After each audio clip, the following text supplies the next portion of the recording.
नमस्ते friends, gardening with वंदना में आपका स्वागत है। आज मैं आपको एक ऐसे केमिकल फर्टिलाइज़र एनपीके के बारे में बताऊंगी जिसका इस्तेमाल आप अपने फूलों, फलों और पौधों में बहुत अच्छे से करेंगे और इससे पत्तियां भी अच्छी आएंगी, स्टेम भी अच्छी रहेगी और फूल भी अच्छे आएंगे और फल भी अच्छे बनेंगे। तो इसका इस्तेमाल हम कब, कैसे और क्या क्या करना चाहिए, सावधानी इसमें, ये सब के बारे में आज मैं आपको बताऊँगी। ये एनपीके फर्टिलाइज़र रासायनिक खाद है, ऑर्गेनिक खाद नहीं है। इसको भली भांति आप जान लीजिए। इसका इस्तेमाल केमिकल फर्टिलाइज़र के रूप में खूब होता है। किसान भी इसका इस्तेमाल खूब करते हैं और बागवानी से जुड़े लोग भी इसका इस्तेमाल खूब करते हैं अपने पौधों में। तो आज हम इसको इस्तेमाल करने में क्या क्या सावधानियां हैं, इसमें क्या क्या मिला रहता है और उससे हमारे पौधों को कितना पोषण और क्या क्या कैसे मिलता है, इसके बारे में ही मैं पूरी जानकारी दूंगी। जैसा कि ये एनपीके नाम ही है इसका, और ये एनपीके 19-19-19 है। एन मतलब इसमें एन भी 19 है और पी भी 19 है और के भी 19 है। एन का मतलब होता है नाइट्रोजन, पी का मतलब होता है फॉस्फोरस और के का मतलब होता है पोटेशियम। तो ये तीनों की मात्रा समान मात्रा में है। तीनों फर्टिलाइज़र, नाइट्रोजन, फॉस्फोरस और पोटेशियम, तीनों समान मात्रा में मिली हुई है। तो ये 19-19 की मात्रा में मिली हुई है। ये 20-20 की भी मात्रा में आती है और 18-18 की भी मात्रा में आती है। तो मेरे पास ये 19-19 की मात्रा में है, 19-19-19 की।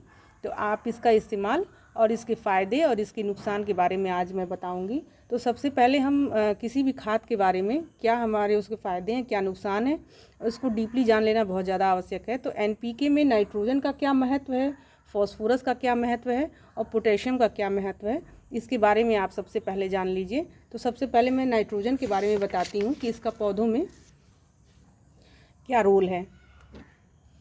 ये नाइट्रोजन की जो मात्रा होती है, ये पौधों के लिए सबसे ज़रूरी पोषक तत्व होते हैं। इसके बिना पौधों की ग्रोथ रुक जाती है। आपने देखा होगा कि पौधे बहुत छोटे रहते हैं, एकदम जल्दी बढ़ते नहीं हैं, तो वो केवल नाइट्रोजन की कमी से, पत्तियां पीली हो जाती हैं, वो सब भी नाइट्रोजन की कमी से ही होता है। ये जो नाइट्रोजन होता है वो पौधों की जड़ों को बढ़ने में बहुत ज़्यादा मदद करता है। इससे नई नई पत्तियां आती हैं और पौधा पूरा ऑल ओवर ग्रोथ करता है, घना होता है। ये पौधों का जो हरा रंग क्लोरोफिल होता है, नाइट्रोजन उसको बनाने और बढ़ाने में भी बहुत मदद करता है। नाइट्रोजन की जो मात्रा होती है वो बीमारियों से पौधों की रक्षा करती है और पौधों के हर अंग का विकास होता है नाइट्रोजन से। जो भी ज़रूरी पोषक तत्व हैं जैसे प्रोटीन और विटामिन, वो नाइट्रोजन रहने से पौधों में बनता है।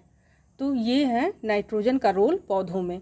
अब हम फास्फोरस के बारे में जानते हैं। इसमें पी जो है वो फास्फोरस होता है और उसका क्या काम है पौधों में, इसके बारे में मैं बताती हूँ। जब हम कोई भी प्रकार का बीज लगाते हैं तो बीज में जो अंकुरण होता है, जो पत्तियां फूटती हैं, तो वो फास्फोरस अगर कम है तो ग्रोथ नहीं होती है बीजों की, और फास्फोरस की मात्रा पर्याप्त होती है तो बीज जो बोए गए हैं उसको बढ़ने की शक्ति मिलती है और नई जड़ें बनती हैं और पौधा बहुत मजबूत बनता है। इससे फास्फोरस से नए नए फूल फल बनते हैं। फास्फोरस से पेड़ों में बीज जो बनते हैं, जैसे पूरे फ्रूटिंग हो गई और उसमें जो बीज बनने की ज़रूरत होती है वो फास्फोरस ही पूरा करता है, तो अच्छे से बीज बनते हैं। तने और डंठल जो होती हैं, ये निकली रहती हैं स्टेम, इसको भी ये मजबूत बनाता है फास्फोरस। और प्रकाश संश्लेषण की जो क्रिया होती है, फोटोसिंथेसिस जिसको हम इंग्लिश में बोलते हैं, उसको भी ये बहुत मदद करता है। जैसे ये ग्रीन पत्ती, फोटोसिंथेसिस होने के कारण ही ये ग्रीन पत्तियां होती हैं। तो जब ये कम हो जाता है, नाइट्रोजन की मात्रा, फास्फोरस की मात्रा जब कम हो जाती है, तो आपने देखा होगा कि बहुत सारे पौधों की पत्तियां पीली होने लगती हैं। तो वो ये फास्फोरस की पर्याप्त मात्रा अगर है तो पौधे हरे भरे रहते हैं, पत्तियां एकदम हरी भरी रहती हैं। अब चलिए इसमें जो के है, पोटेशियम, उसके बारे में बात करते हैं और उसका क्या काम है पौधों में, तो उसके बारे में जानते हैं। तो पोटेशियम का सबसे बड़ा काम है कि वो पानी की जो कमी हो जाती है, कभी कभी हम पौधों में पानी देना भूल जाते हैं, तो वो बर्दाश्त करने की क्षमता पोटेशियम से ही आती है पौधों में। अगर जैसे पानी भूल गया और पौधा फिर भी जीवित रहे, तो ये पोटेशियम का काम है, वही उसको मदद करता है इसमें। पौधों में जब कोई डिजीज़ लग जाती है, कोई भी रोग लग जाता है, तो उससे लड़ने की क्षमता विकसित करता है ये पोटेशियम। और जब ठंडा बहुत ज़्यादा पड़ जाता है तो पोटेशियम से ही ठंड में पत्तियां सुरक्षित रहती हैं, स्टेम सुरक्षित रहती हैं, जड़ें भी सुरक्षित रहती हैं। बहुत ज़्यादा ठंड का मौसम जब आ जाता है, पाला बहुत ज़्यादा जब पड़ता है, फॉग बहुत जब गिरता है, तो ये पोटेशियम ही है जो कि पत्तियों को और जड़ों को बचाता है। तो अब ये हमने जान लिया कि एनपीके का क्या रोल है एक पौधे में। तो अब हम इस एनपीके को कैसे डालते हैं अपने पौधों में और क्या क्या सावधानियां बरतते हैं, आइए इसके बारे में जानते हैं। इसको दो तरह से डाला जाता है।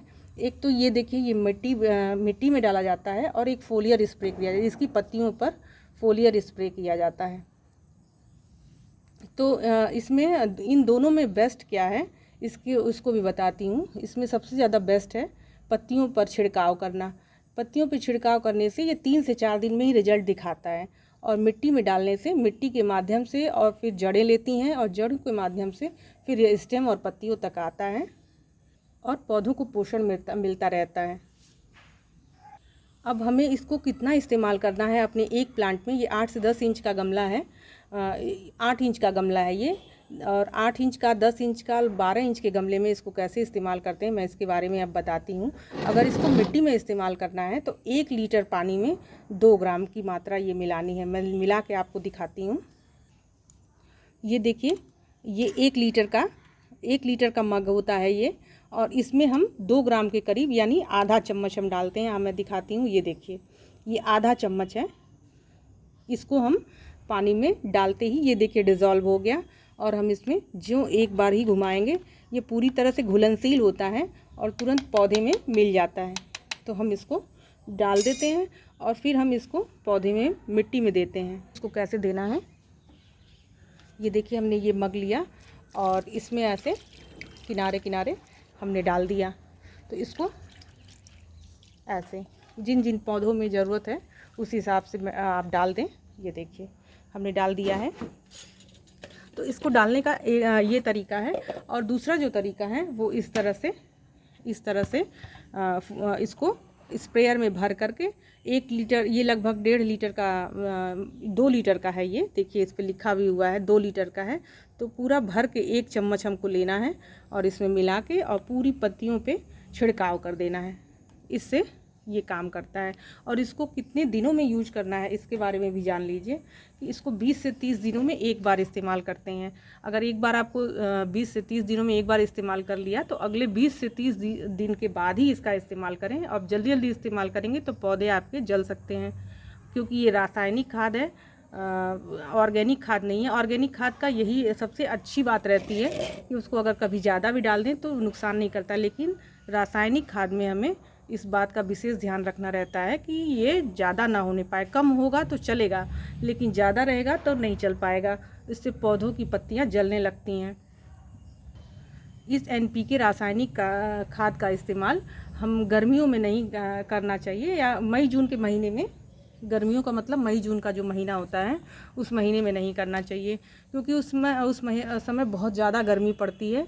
और इसे दिसंबर और जनवरी के महीने में भी न इस्तेमाल करें तो अच्छा है, क्योंकि उस समय फॉग बहुत ज़्यादा रहती है, ठंड बहुत ज़्यादा रहती है, तो इसमें बहुत ज़्यादा पेड़ पौधे पनप नहीं पाते हैं, तो ये देने का कोई बहुत ज़्यादा मतलब नहीं होता है।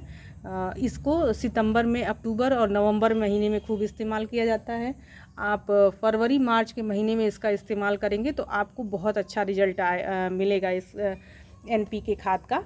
तो इसे तो मैं भी इस्तेमाल करती हूँ, और लगभग जो भी लोग गार्डन से रिलेटेड लोग हैं, जो पौधे लगाना और अच्छी ग्रोथ करवाना चाहते हैं अपने पौधों की, वो इसका इस्तेमाल खूब करते हैं। इसे हम अरेका पाम में भी दे सकते हैं, गुड़हल में भी दे सकते हैं, रोज़ प्लांट में इसका खूब उपयोग होता है, पत्तियों वाले पौधों में भी इसे बहुत इस्तेमाल किया जाता है।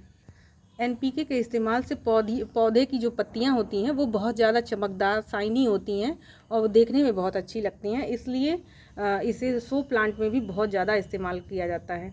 तो लगभग मैंने इसके बारे में आपको पूरी जानकारी दे दी है कि इसे कब, कैसे और क्या क्या सावधानियां हैं इसको इस्तेमाल करने में, तो ये मैंने लगभग बता दिया हो। अगर आपको मेरा ये वीडियो अच्छा लगता हो तो इसे लाइक करिएगा और शेयर करिएगा, और मेरे चैनल को सब्सक्राइब भी कर लीजिएगा और बेल आइकन का बटन भी दबा लीजिएगा, ताकि मेरी आने वाली हर नोटिफिकेशन आपको समय समय पर मिलती रहे और मिलते हैं नए वीडियो में इसी के साथ। नमस्ते फ्रेंड्स, बाय।